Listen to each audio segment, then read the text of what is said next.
o programa, mas eu passei por um momento muito difícil. Ai, conta pra gente. Isso, que foi bem assim, um momento bem complicado da minha vida, que foi onde eu tive um quadro de depressão. E foi um momento bem difícil, bem difícil. E eu não entendia, em primeiro lugar, o que era a depressão em si, né? Hoje a gente tem um acesso muito maior, né? Sim. Só que você coloca... Foi em 2012 a depressão. Então, eu demorei uma janela muito grande para chegar lá em 2018, começar a entender algumas coisas. Mas nesse período da minha depressão, foi muito difícil, né? Muito difícil. Até me emociona, porque a gente começa a lembrar do que a gente passou, né? E nesse período da depressão, eu falava assim, como que eu vou sair desse quadro, né? Como que eu vou sair? E tinha vergonha de pedir ajuda da exposição em si, né? Sim. Porque em primeiro lugar, eu tinha esse pensamento, né? Poxa vida, eu sou cristã. A gente né? Então. Eu tô na igreja e eu não entendia muito bem por que eu tava passando por aquele momento, né? Foi uma luta comigo mesma, até eu entender tudo. Então, foi bem difícil esse momento aí, mas foi quando eu falei assim, eu preciso de alguma forma sair desse quadro. E você teve essa... você caiu em si de falar, eu preciso, Eu né? preciso. E aí foi quando eu fiz o quê? Eu fui por mim mesma. Eu falei assim, tem o lado espiritual, é óbvio, né? A gente precisa... Essa parte que eu ia falar agora, a gente tá conectado. E eu sinto a presença de Deus aqui forte, porque eu, infelizmente, ou não, mas precisava acontecer, eu estive fora, bem durante, acho que 2013, 2014, a gente já tava, né? E eu não acompanhei essa parte sua. E eu cheguei de volta em 2018, que foi quando a gente se reencontrou. Sim. E fortaleceu muito mais. Sim. O que a gente já tinha antes. Mas lembro da gente conversar e ter essas fases, assim, esses momentos da sua vida. E isso que é legal você falar, porque o Alex também conta lá nos Estados Unidos, quando ele teve depressão, quando a gente morou lá no finalzinho, né, do tempo que a gente teve lá. E isso é muito legal você falar também, porque tem essa coisa, né? Acho que hoje tá tudo... Menos, né? Um pouco menos. Com pessoas como você, como o Alex e outras pessoas que falam sobre isso e tirou esse estigma do espiritual. A gente sabe que existe, sim, aonde o nosso inimigo, né? Enfim, ele vai lutar contra a sua mente. Então, onde ele encontrar um espaço, ele vai conseguir ali, ou tentar, né, conseguir entrar na depressão. É muito comum, mas a gente sabe que é um processo químico, é um processo de outras coisas, né, gente? Parar de demonizar isso é urgente, Exatamente. Urgente. E, assim, é muito importante, eu acho que até pra gente ajudar outras pessoas, né? Não é a falta de Deus. Jamais. Não é a falta de fé.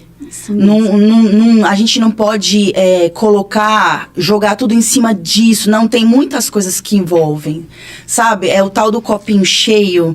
Você vai passando por diversas situações, até você desencadear alguma coisa. No meu caso, foi a depressão acompanhado com a síndrome de pânico. Então, assim, foi um período muito difícil, muito difícil. De caverna, vou falar pra você, né? De você muito sentir difícil. Dentro da caverna. E eu falo assim, é óbvio, se não fosse Deus, eu não teria conseguido passar por esse processo. Até porque, como eu falei pra você, foi um processo onde não tinha tanta informação. Você coloca 2012, quantos anos atrás? Parece assim, já tinha Instagram, lembro que já tinha Twitter e tudo mais na época que eu usava, mas era completamente diferente. Hoje a gente tem muita informação, né? Hoje a gente consegue, através de várias plataformas, Instagram, hoje você pesquisa, você consegue ter uma ajuda, um auxílio. Mas nessa época não tinha, né?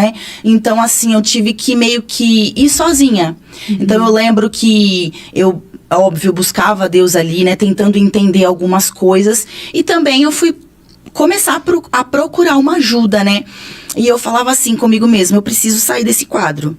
Porque tava um quadro muito difícil e, assim, cada vez que eu sentia que eu tava afundando ainda mais, né? E eu lembro que eu falei assim, eu preciso de alguma forma sair desse quadro, eu vou fazer uma aula. Vou fazer uma aula de dança. E aí eu fui, mas assim, zero expectativa. Querendo ali mesmo buscar uma saída, uma solução. E eu lembro que quando eu cheguei, extremamente assim, sem vontade, tímida pra caramba. E aí eu participei de uma aula ali e tinha a professora que tava aplicando as aulas ali, eu totalmente perdida e tudo, né? Mas eu lembro que, olha que interessante, eu comecei a fazer aquela aula e eu entrei de uma forma e eu saí de uma forma totalmente diferente naquele dia. Eu lembro que eu saí com uma sensação tão gostosa, assim, sabe? Então, parece que, tipo, a minha alegria tinha voltado e uma sensação de bem-estar muito grande. E eu lembro que eu perguntei pra professora, eu falei exatamente isso, eu me lembro como se fosse hoje. Como é que eu faço pra ser igual a você? No sentido assim, você conseguiu passar uma alegria tão grande na sua aula que eu senti e eu queria saber como é que eu faço pra passar isso pra outras pessoas. Olha que louco, né? Que loucura. Que lindo que essa parte aí eu gosto mais ainda, que é a dança, né? Aí ela falou assim, Pri, especificamente a dança, eu sou formada, né, em educação física, sim, mas para a dança não precisa ter formação como profissional de educação física. Mas se você quiser se aprofundar, tal, unificar com exercício físico, e foi a partir dali que eu me apaixonei pela educação física. Eu falo que a dança, olha só, a dança me salvou para ir para a área da educação física. Sim. Porque uma coisa acabou unificando com a outra, mas né? Foi o insight ali, né, que você teve. Mas assim, hoje eu até falo assim para quem tá em casa, né?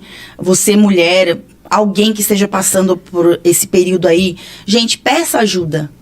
Peça ajuda. Não tenha vergonha de pedir ajuda, de ir atrás de ajuda. Se você precisa passar por um psicólogo, passe. Se você precisa tomar um remédio, tome. Entendeu? Unifique todas as coisas. Eu acho que é uma junção de tudo. O espiritual, ele trabalha com outras áreas e a gente não pode espiritualizar tudo, né? Não existe isso. Eu acho que é uma junção de todas as coisas. Então, assim, talvez se hoje a oportunidade que todo mundo tem de buscar ajuda, talvez tantas vidas não teriam sido ceifadas, né? Exatamente. E esses 3 pilares, até na psicologia mesmo, a gente fala sobre isso, que são os 3 pilares que você citou muito bem, que é o espiritual, né? O mental, o emocional e a parte física. São esses Sim. 3 que você que devem estar equilibrados.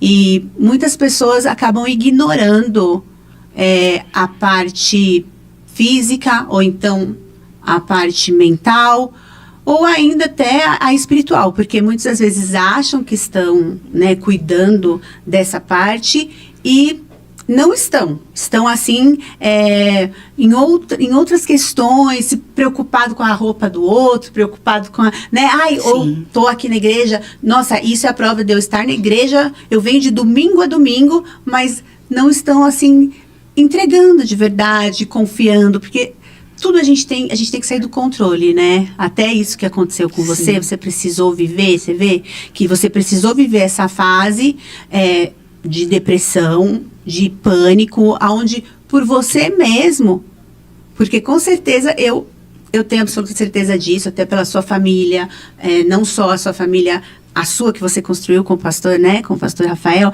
e tudo mais, mas vem dos seus pais também. Sim. A gente passa por esses momentos de tempestade, tempestuosos, mas a gente não se afasta de Deus jamais. Porque às vezes as pessoas pensam, né? Porque às vezes você fica mais reclusinha. Eu sou alguém assim, que... mas você tá na igreja? Porque, nossa, eu não tô vendo mais você cantar louvor. Tipo, entendeu? E isso não tem a ver. A minha vida espiritual, no momento, não estou... fazendo aquela agenda que eu fazia antigamente. Ou então eu até mas tô fazendo agendas, mas não é mais, eu não penso mais da mesma forma, porque você não é mais a Prisciane de 2012. Totalmente diferente, Exato. Modificada. A gente cresce muito, né? A gente cresce e assim, em todas as áreas, eu acho que a gente leva uma lição, né? Alguma coisa a gente tem que tirar de aprendizado, de cada situação que a gente passa, né? E hoje eu entendo que eu consigo ajudar outras mulheres, principalmente o público feminino, né? Mulheres, o foco ali. Porque hoje eu já contei o meu testemunho. Pode contar, vamos. Assim, em várias igrejas, sabe? E é como se você fosse o ponto para que aquela pessoa falar, poxa, eu também passei por isso, sabe? Sim. Só como se a pessoa só estivesse esperando alguém falar para, sabe, colocar pra fora. Então, assim, muitas mulheres hoje já passaram. E eu falo assim, é possível, é difícil, mas é possível sair desse quadro. Então, porque... Tem jeito, tem uma solução. Então, assim, não se entregue, vá atrás de ajuda mesmo, busque ajuda, não tenha vergonha de mostrar, às vezes, a sua fragilidade. Mas é aquilo que você falou, né? Às vezes a gente tá muito preocupado com o que vão pensar, Sim, né? Exatamente. Mas e se souberem disso, o que vão pensar de mim? Não. Se a gente for parar para analisar o que vão pensar de mim, a gente não vive. A gente não faz nada. A gente não faz nada. Então, Nada. assim, se tá passando por um momento, esse momento difícil, frágil, busque ajuda. Se eu pudesse deixar aqui um conselho hoje, é busque ajuda. Sim. Se for ajuda profissional, de um psicólogo, busque ajuda, vá atrás. Eu passei por um grande período usando remédios. Sim. E tá tudo bem. E tá tudo bem. É outra coisa também, porque eu sempre falo isso, gente, Deus deu a inteligência. Deus é permissão. Você não entendeu? Você não escolheu, né? Exatamente. Ninguém escolhe, gente. É o que eu sempre falo. Ninguém, até